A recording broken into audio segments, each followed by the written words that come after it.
Vamos a ir hoy brevemente, realmente es una pasadita sencilla, sobre un pasaje conocido en la Escritura, donde Dios nos va a enseñar, yo anhelo que Dios nos enseñe a Dios algo fundamental, y es cómo vemos a Dios. Cuando yo te pregunto, o si yo te preguntara, ¿qué es Dios para ti?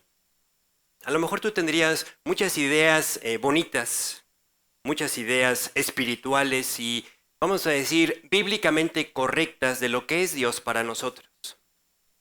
Pero la realidad en nuestra vida es que cuando llegamos hay ciertos momentos, vamos a llamarle las crisis de nuestra vida, donde realmente nos damos cuenta qué es Dios para nosotros, en los dos sentidos, tanto en el sentido correcto, o sea, cuando realmente podemos ver a Dios como ese refugio, como esa fortaleza, como esa ancla de nuestra vida, o donde podemos ver a un Dios lejano, a un Dios que no está haciendo lo que tú esperabas que hiciera.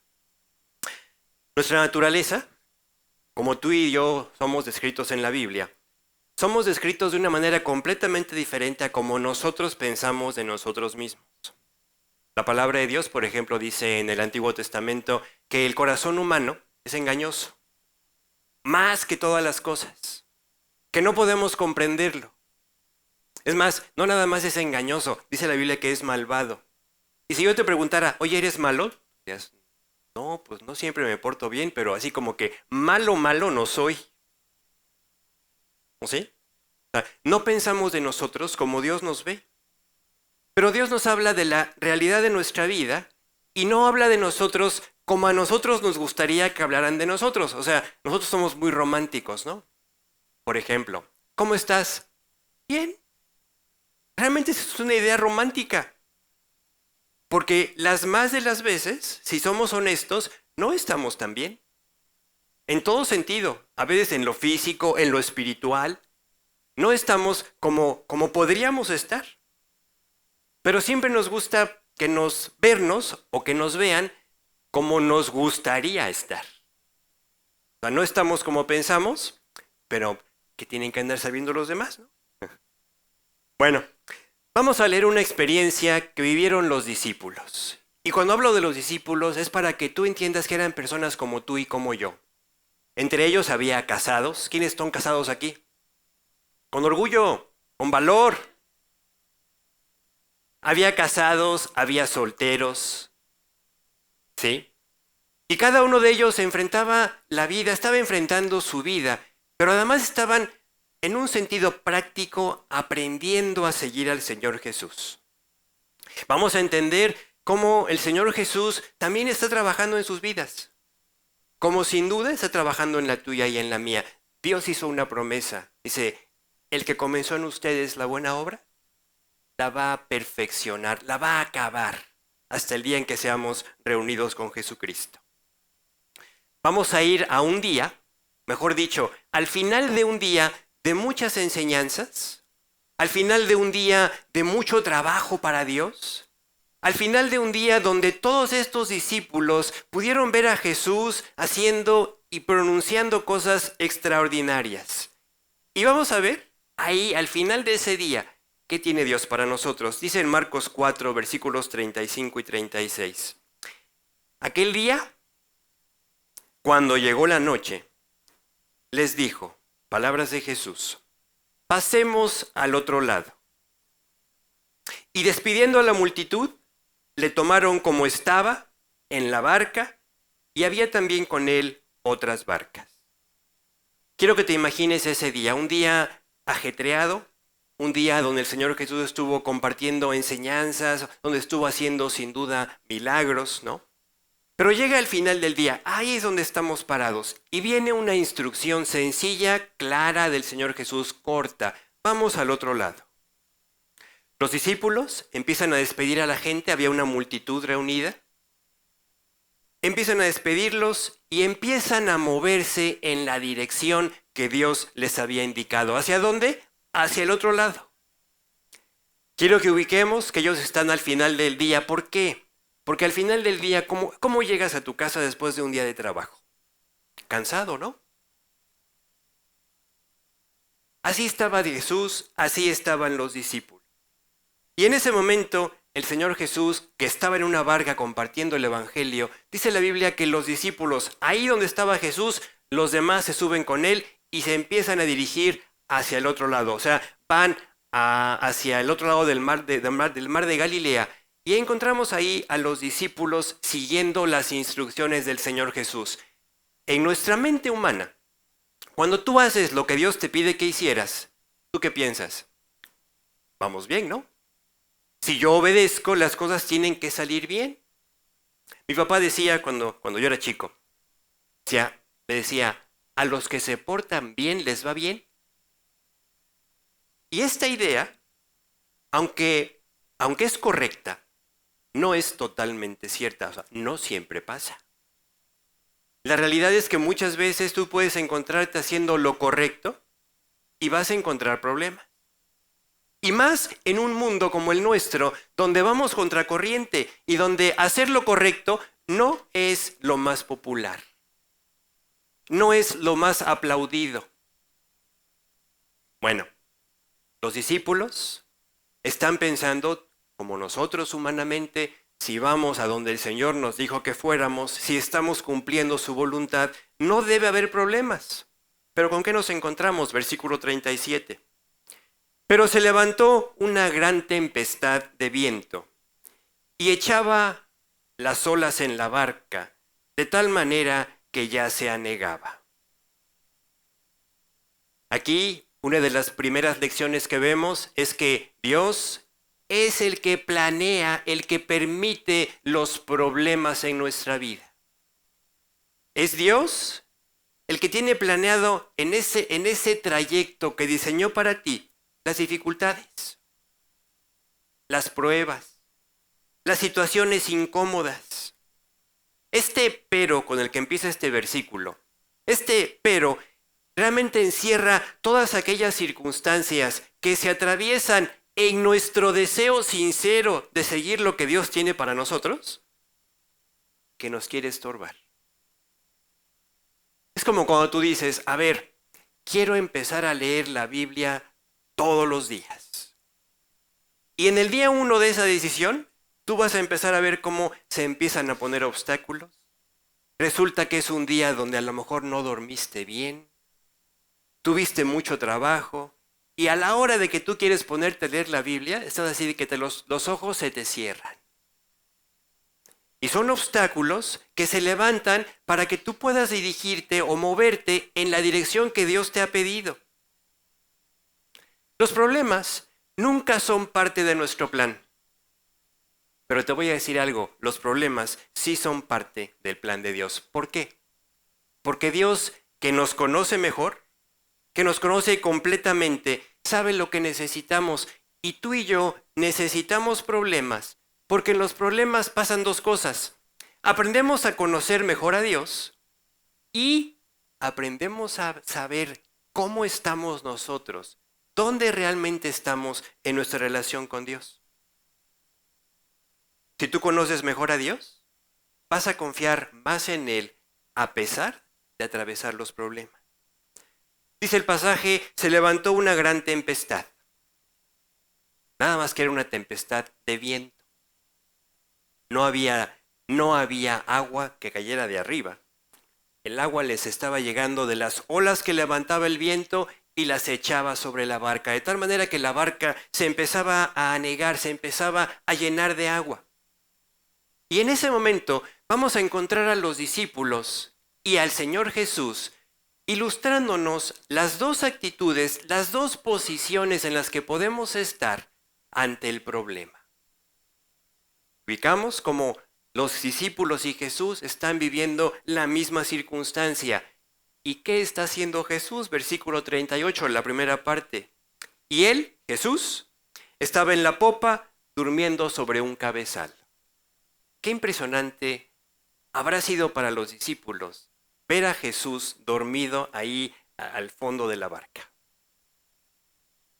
Oye, de veras que qué sueño tan pesado tiene el maestro, ¿eh? diríamos modernamente, ¿no? Podría pasar un tren junto a él y no lo despierta. El Señor Jesús físicamente estaba cansado. Es Dios. Era Dios hecho hombre. Y en esa debilidad en donde tomó nuestro lugar, se limitó también a nuestras debilidades físicas. Tenía hambre, tenía sed, tenía sueño. Estaba cansado. Y estaba descansando en medio de la tormenta.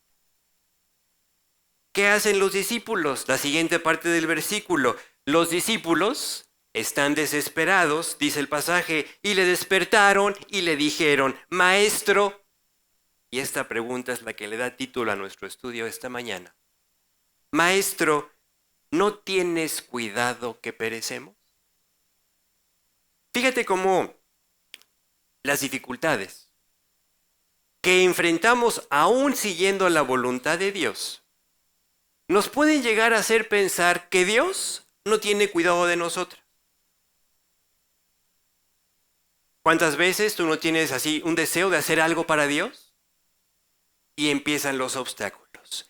Pablo dice en el Nuevo Testamento, dice, de fuera, de dentro. De fuera temores, de dentro conflictos. A veces hay conflictos internos que te impiden avanzar a lo que tú quieres o has querido hacer para Dios. Y por eso el contraste aquí en lo que vemos en Jesús y en lo que vemos en los discípulos va más allá de que Él sea el Hijo de Dios y los discípulos sean simples mortales. Vemos que los discípulos están olvidando lo que han vivido con Jesús. Acuérdate, estamos al final de un día. Estamos ya de noche, los discípulos en la barca. Durante ese día vieron a Jesús hacer maravillas. Durante ese día sin duda se dijeron, oye, qué buena, no pudimos tomar mejor decisión que decidir seguir a Cristo. Y ahorita en la noche, en la tormenta, en la dificultad, empiezan a preguntarse, ¿y esto es lo que Dios tiene para mi vida? Es como cuando alguien cerca de ti enfrenta un problema, enfrenta una dificultad, una necesidad, y entonces tú, en una actitud correcta, de aprecio, de cuidado por su vida, te acercas y le dices, no te preocupes, ora, Dios te va a sacar adelante. Sí es cierto. Dios es el que tiene que extender su mano y sacarnos adelante. Pero ¿qué pasa cuando la dificultad ya no toca nada más a la puerta de tu amigo, de tu hermano o de tu pareja, sino que toca a la puerta de tu vida? Cuando la dificultad llega a la puerta de tu vida, y llega de muchas formas, a veces llega con la cara de enfermedad, a veces llega con la cara de una necesidad económica, a veces llega con diferentes caras, pero llega, se presenta a tu vida y te dice que estabas bien contento en tu relación con Dios, que estabas bien deseoso en hacer esto y aquello. Y es donde vemos que seguir a Cristo, Jesús le dijo a los discípulos en otra ocasión, dice, ninguno puede seguirme si no está dispuesto todos los días a tomar su cruz. Es muy interesante cuando Jesús habla de esto, porque la cruz, para ellos todavía no tenía el significado que hoy tiene para nosotros. Ellos todavía ni entendían que Jesús iba a ser crucificado. ¿Sí? O sea, cuando Jesús les está diciendo, el que quiera seguirme tiene que estar dispuesto a tomar su cruz, les está diciendo de una manera bien práctica, tiene que entender que seguirme cuesta. Tenemos que ser, por ejemplo, disciplinados, porque cuando no hay disciplina, tú puedes tener muchos deseos de hacer algo para Dios y se va a quedar en eso, en deseos. Yo no conozco una persona que no tenga disciplina que pueda cumplir ese anhelo, ese propósito. Voy a leer la Biblia todos los días. Aunque seas creyente, si no eres disciplinado, si no le pides a Dios esa disciplina, no lo vas a poder hacer. ¿Sí? Entonces, en la crisis, en la tempestad, en aquello que ahora esos discípulos están viendo que su vida corre peligro, su perspectiva cambia. Ya no están viendo a Jesús como qué padre estar con Él. Ya lo ven de otra forma. Están viéndolo de una forma tal que hasta le reclaman. Maestro, ¿no tienes cuidado? Recuerda, están cansados. Cuando estamos cansados, somos más susceptibles a tener así, dijéramos en términos modernos, la mecha corta, ¿no? No, no, ahorita ni me digas nada porque vengo cansado. El cansancio, la enfermedad, la necesidad, un dolor crónico. ¿Cómo te pone? ¿No te pone así un poquito, vamos a decir, impaciente, irascible? Y esas son las situaciones donde vemos que cuando surge el temor, cuando surgen las dudas, cuando viene esa situación incómoda, tú piensas, ¿y cómo voy a hacer lo que dije que iba a hacer? ¿Seguir a Dios? ¿Avanzar en lo que Él tenía para mí? Si eso se está poniendo feo.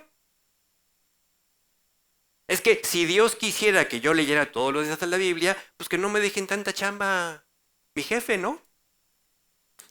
Para que yo llegue descansado y pueda dedicarle el tiempo que había pensado.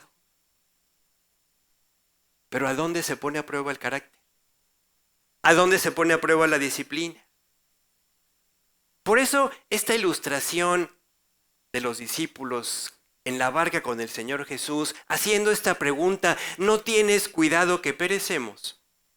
Era para enseñarlos profundamente a ellos que Dios los estaba equipando para grandes cosas. Jesús les dijo, las cosas que yo hago, dice, ustedes también las harán y harán más.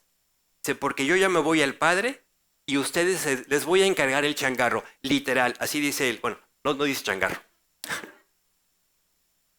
Dice hasta donde yo voy al Padre, ¿no?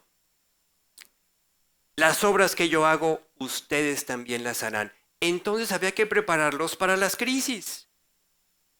Oye, quiero predicar a Cristo, pero que nadie me vea feo. Eso no iba a pasar. Los discípulos, por predicar a Cristo, años después fueron maltratados, encarcelados, flagelados. ¿Y qué hacían después de que salían de ser azotados por predicar a Cristo? Estaban gozosos y seguían haciéndolo. Yo muchas veces me pongo a pensar, a lo mejor alguno de nosotros, yo ahí a lo mejor, oye, denme chance, ¿no? Team back, voy a mi casa a que me curen las heridas, a que me pongan un poquito de aceite y unas vendas y un paracetamol, no sé si ya existía, ¿no? Y luego le seguimos. Saliendo de la cárcel, saliendo de ser azotados, seguían predicando a Cristo. Fueron preparados, fueron entrenados. Porque vivir para Cristo no es fácil. ¿Sí? Entonces, la manera en que ellos se dirigen al Señor era para que pudiéramos entender cómo en las crisis dejamos de ver a Dios como lo que es, el Todopoderoso. Y lo empezamos a ver minimizado. Fíjate, ellos le dicen al Señor Jesús, Maestro, ¿no tienes cuidado de nosotros?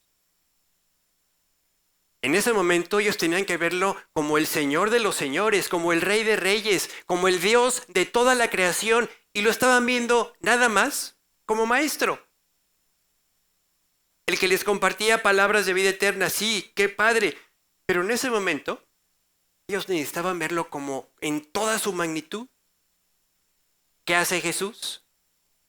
¿Qué hace esa persona que a los ojos de los discípulos parecía indiferente a sus problemas?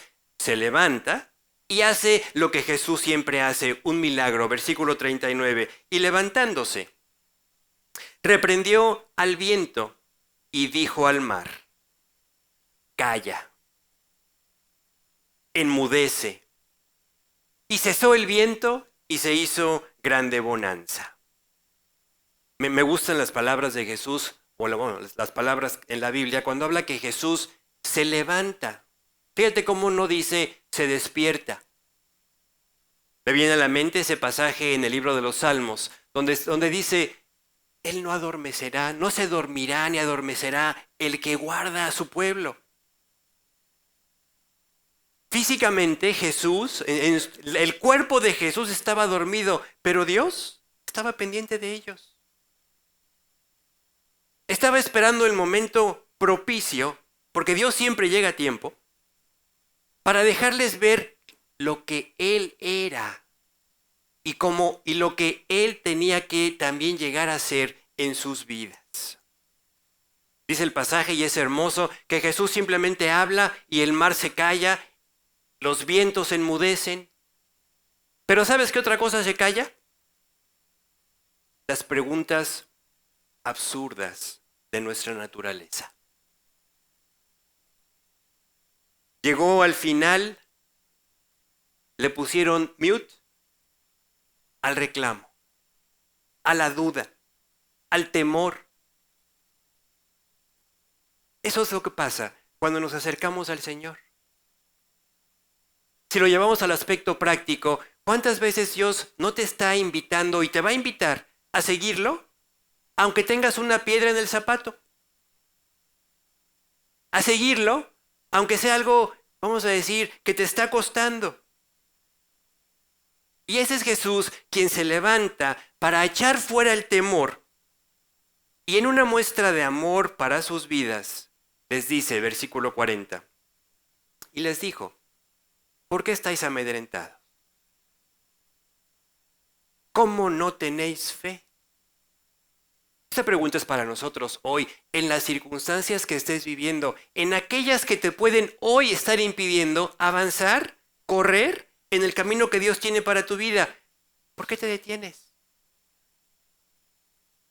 ¿Por qué te acobardas? ¿Por qué te desanimas? Cuando Dios da las leyes en el Antiguo Testamento, preparando a Israel para ir y conquistar la tierra prometida, una de las primeras cosas que les dice es, cuando vayas a la guerra, no tengas temor. O sea, no les dice, no vas a enfrentar una lucha difícil. Les dice, en la lucha, no temas. Pero además da instrucciones, cuando convoques a la guerra, lo primero que vas a hacer es decirle a los soldados, si alguien tiene miedo, mejor váyase ahorita. Y no amilane o no desanime a los que están ya en la guerra con esa actitud temerosa. ¿Sí? La segunda pregunta de Jesús es, ¿cómo no tienes fe? Dice en el Nuevo Testamento, la fe es por el oír la palabra de Dios. Esa noche de los discípulos viene de un día donde estuvieron escuchando y escuchando la palabra de Dios. La pregunta es lógica de Jesús, ¿cómo no tienes fe? ¿Que no has escuchado? ¿Que no puedes recordar todo lo que yo he hecho en tu propia vida?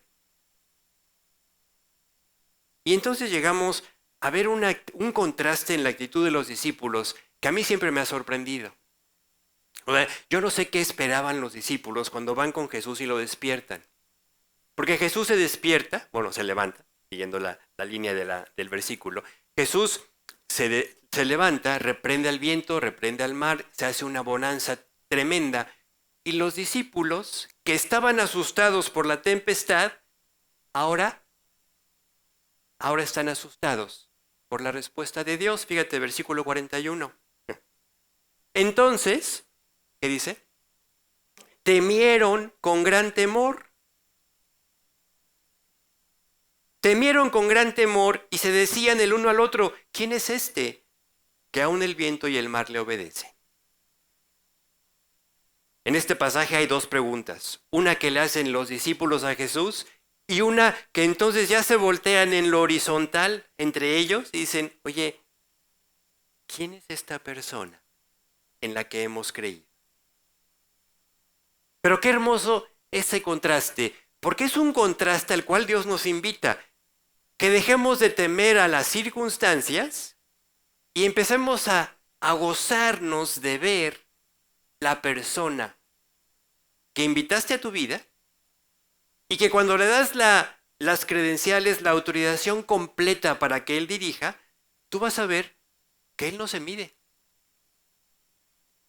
Muchas veces vamos con Él en oración, pedimos por X cosa, por otra, y cuando viene una respuesta, ¿cuántas veces Dios nos deja así? Dios, es que no te mide. Siempre nos das más de lo que pedimos, más de lo que entendemos. Y así vemos a los discípulos que no se esperaban un cambio tan contrastante, tan radical, y que los vemos pasar de estar completamente angustiados a una actitud donde ven con temor, un temor reverente, el milagro que Jesús acaba de hacer. Pero también hay una forma en la que nos podemos preguntar aquí a los discípulos, oye, ¿vas a orar? Espera grandes cosas de Dios, ¿no? Si vas con Dios corriendo con la urgencia, Dios, sálvame, sálvame, sálvanos, perecemos.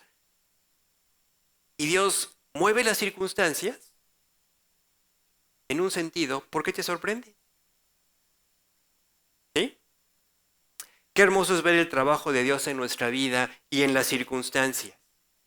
Qué hermoso es ver cómo estos discípulos están pudiendo cambiar la forma en la que se dirigen al Señor de dirigirse como el Maestro a dirigirse como el Dios de toda la creación. Su expresión es, ¿qué hombre es este? ¿No es un hombre?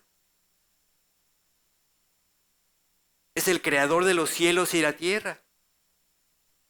Ese es el Dios que Dios quiere que tú lo conozcas.